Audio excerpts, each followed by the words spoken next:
અમદાવાદ શહેરમાં અસામાજિક તત્વો જાણે પોલીસનો ડર ભૂલી ગયા હોય તેમ લાગી રહ્યું છે। ખોખરા પોલીસ સ્ટેશનની હદમાં ગત મોડી રાત્રે બે નામચીન શખ્સોએ ભારે આતંક મચાવ્યો હતો। માત્ર સિગારેટના પૈસાની માંગણી કરવા જેવી સામાન્ય બાબતે આ શખ્સોએ ફાસ્ટ ફૂડ પાર્લરના સંચાલક તેમના પરિવાર પર હુમલો કરી દુકાનમાં તોડફોડ કરી હોવાની ઘટના સામે આવી છે। અમદાવાદ શહેરના ખોખરા વિસ્તારમાં આવેલા એક ફાસ્ટ ફૂડ પાર્લર પર બે શખ્સો આવ્યા હતા।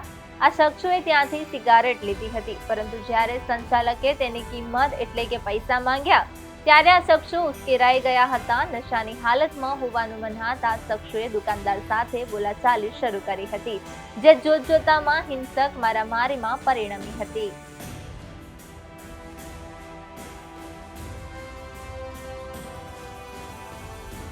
ખોખરા પોલીસ સ્ટેશન વિસ્તારમાં 2 દિવસ અગાઉ એક જ્યાં પાનનો ગલ્લો તેમજ ફાસ્ટફૂડની દુકાન છે ત્યાં આગળ એક ગ્રાહક છે જે મોન્ટુ કરીને છે ત્યાં આગળ જ્યારે સિગરેટ પીવા ગયો તો એ બાબતે એ લોકોને પૈસા આપવા બાબતે બોલાચાલી થયેલી હતી, જેના કારણે થઈને જે મોન્ટુ તેમજ અન્ય તેના મિત્રોએ જે દુકાન માલિક સાથે માથાકૂટ કરેલી હતી અને સામે દુકાન માલિક, એના એક મિત્ર અને એની પત્ની એમની સામે પેલા આરોપી છે એ લોકોને મારવામાં આવ્યો હતો, જેના કારણે તેને બંને પક્ષે સામસામે ફરિયાદ દાખલ કરવામાં આવેલી છે, જેમાં એક પક્ષે કુલ 4 આરોપી છે અને એક પક્ષે 3 આરોપી છે અને તમામ આરોપીની અટક કરવામાં આવેલી છે અને સામસામે ગુના દાખલ કરવામાં આવેલા છે।